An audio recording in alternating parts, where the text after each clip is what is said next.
যেটা দেখতে পাচ্ছেন স্ক্রিনের উপরে, এটা হচ্ছে আমার নাম।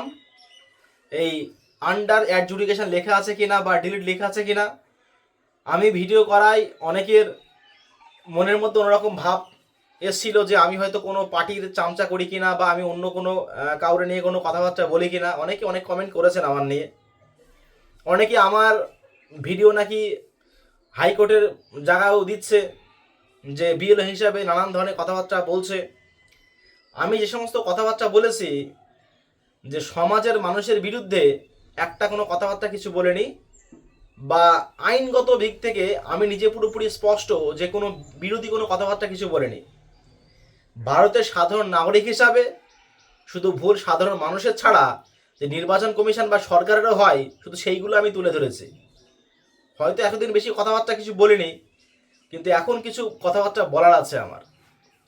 আমার বুথ নিয়ে আমি কথাবার্তা বলছি। অ্যাপ্রক্সিমেটলি 25% ভোটার আছে আমার বুথের মধ্যে। আমার বুথে আদিবাসী আছে, মুসলিম আছে, স্থানীয় আছে। তাই এই সমস্ত ভোটারদের মধ্যে টোটাল 35 থেকে 37টা হচ্ছে আন্ডার অ্যাডজুডিকেশন এসছে, তার মধ্যে 30টা এসছে শুধু আমার পাড়ার। আমার পাড়া যেটা আছে সেটা হচ্ছে টোটাল ভোটারের 25% আমার পাড়ার ভোটার। আন্ডার অ্যাডজুডিকেশন ডিলিট একটাও হয়নি।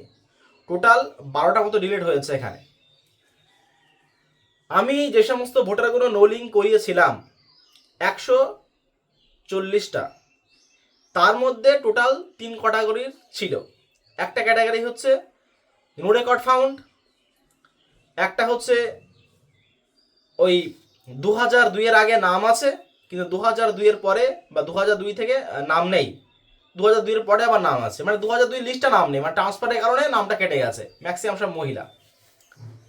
আর কয়েকটা ভোটার যেটা আছে যে নো ম্যাপিং করিয়েছিলাম 50+ প্রয়োজনী হিসাবে, আমাদেরকে বলে দিয়েছেন উপর থেকে, তাই করিয়েছিলাম। যখন যেভাবে নির্দেশ এসেছে তখন সেভাবে কাজ করেছি। পাতানো বাবাগুলো কিন্তু খুব ভালো করে ফাইন্ড আউট করেছি যে পাতানো বাবা কতগুলো কেস আছে। অনেক পাতানো বাবা আছে নিচে ফর্ম ভরিয়েছিলেন, আবার অনেক পাতানো বাবা আছে যখন দেখে যে খুব বিএলওরা খুব ভালো করে চেকিং করছে তখন নিচে কিছু আর লেখেনি, ফাঁকায় জমা দিয়ে দিয়েছে। সেই সমস্ত ভোটারদের শুধু আধার কার্ডের মাধ্যমে কিন্তু নাম উঠে গেছে ফাইনাল লিস্টে। যদি 11টা ডকুমেন্টসের ক্রাইটেরিয়া বাধা থাকতো, আশা করা যায় আমার বুথের অন্তত 100+ ভোটার ডিলিট হতো। এখন এই সমস্ত ভোটারদের উপায় কি?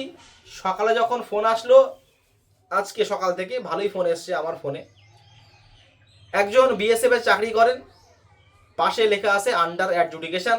আমাকে ফোন করে বললেন যে তোদের বাড়িগুলো তো সব ঠিকঠাক করে নিয়েছিস, কিন্তু আমাদেরটা এমন হলো কেন? স্বাভাবিক ব্যাপার। আমি আপনাদেরকে বলেছিলাম যে আমার লজিক্যাল ডিসক্রিপেন্সিতে আমার নাম এসেছিল, তার কারণটা হচ্ছে আমার পিতার টাইটেল আগে আর পরে ছিল। 2002 সালে ছিল সাহেব আলী মীর এবং 2025 সালে মীর সাহেব আলী, যেটা হচ্ছে আমরা আমাদের ডকুমেন্টসে আমি আমার দিদি সমস্ত কিছু যা ওই মীর সাহেব আলী দেওয়া হয় আমার বাবার নাম। তা তার জন্য আমার দিদির হেয়ারিং এসছিল, আমার পাড়ায় অনেক হেয়ারিং এসছিল, তার মধ্যে ম্যাক্সিমাম সংখ্যক আমি সাবমিট করে দিয়েছিলাম, তারপরে হিয়ারিং এসেছিল। সেই নিয়ে বেশি কিছু আমি আর বলছি না, কিন্তু আমি এইটুকু কনফার্ম এই লিস্ট তো না, এটা যেন একটা বদমাইশির বোঝা। তার কারণটা হচ্ছে ইলেকশন কমিশন প্রথম থেকে যেভাবে বলেছিল তার পুরো বিপরীত জিনিস আমি আমার লিস্টের মধ্যে দেখেছি। কোথায় কোন লিস্ট এসছে কি না আসছে আমি জানবো না, আমি দেখেছি অনেক কিন্তু বলবো না। কিন্তু আমার গ্রামের যে সমস্ত লিস্ট যেগুলো এসছে তার মধ্যে যে প্রচুর পরিমাণে জল মেশানো আছে, ইলেকশন কমিশন করুক আর আমাদের অন্য কেউ করুক না কেন, সেটা পুরোপুরি কনফার্ম। আন্ডার অ্যাডজুডিকেশন এই নিয়ে সবার মাথা ব্যথা। এই আন্ডার অ্যাডজুডিকেশন যখন আমি দুপুরে স্নান করছিলাম, এখন হঠাৎ আমার একজন এসে বললেন যে উকিল বলছে এই সমস্ত ভোটারদের জন্য গ্রামের 5টা মানুষের ভোটার কার্ড, আধার কার্ড এবং তাদের সিগনেচার অ্যাপ্লিকেশন দিয়ে জমা দিয়ে এলে এই সমস্ত ভোটারদের নাম উঠে যাবে। বিভিন্ন জায়গায় বিভিন্ন পদ্ধতি থাকতে পারে এই অ্যাডজুডিকেশনের এই সমস্ত কেসগুলো। কিন্তু আদেও কোন জায়গায় কোনটা অ্যাপ্লাই করা হবে সেটা কিন্তু বলা অত সোজা না। আপনাদের এলাকায় যিনি অফিসার যিনি থাকবেন তার মানসিকতায় তিনি যেটাকে সঠিক বলে মনে করবেন সেটাই কিন্তু আপনার এলাকায় অ্যাপ্লাই হবে। তা এই যে আন্ডার অ্যাডজুডিকেশন নিয়ে আমাকে আরও অনেকে বলছেন যে এই সমস্ত ভোটারদের নাম ডিলিট হয়ে যাবে। না, ডিলিট যেটা হবে সেটা বলা খুবই সমস্যা, কারণ আন্ডার অ্যাডজুডিকেশন চোখ বন্ধ করে এক কথাই বলা, সেটা হচ্ছে মুসলিমদের বেশি আসছে। কারণ আমরা জানি যে মালদা মুর্শিদাবাদ সব থেকে মুসলিম এলাকা, সেই এলাকায় আমি সকালে যে ভিডিওতে বলেছি এখনও বলছি যে বহু সংখ্যক ভোটার যারা আছেন তাদের আন্ডার অ্যাডজুডিকেশন এসছে। তার সঙ্গে আরও আগে আমার এই ইয়ারের সঙ্গে কথাবার্তা হয়েছে, তিনিও বলেছেন একই অবস্থায়। শান্তনু ঠাকুর যিনি আছেন আমাদের এমপি, তিনি বলেছিলেন যে 10 লাখ রোহিঙ্গার জন্য যদি ওই 1 লাখ যদি আমাদের মধুয়া ভোটের যদি একটু শান্তি থাকতে হয় বা স্থগিত থাকতে হয় তাহলে ব্যাপারটা কি?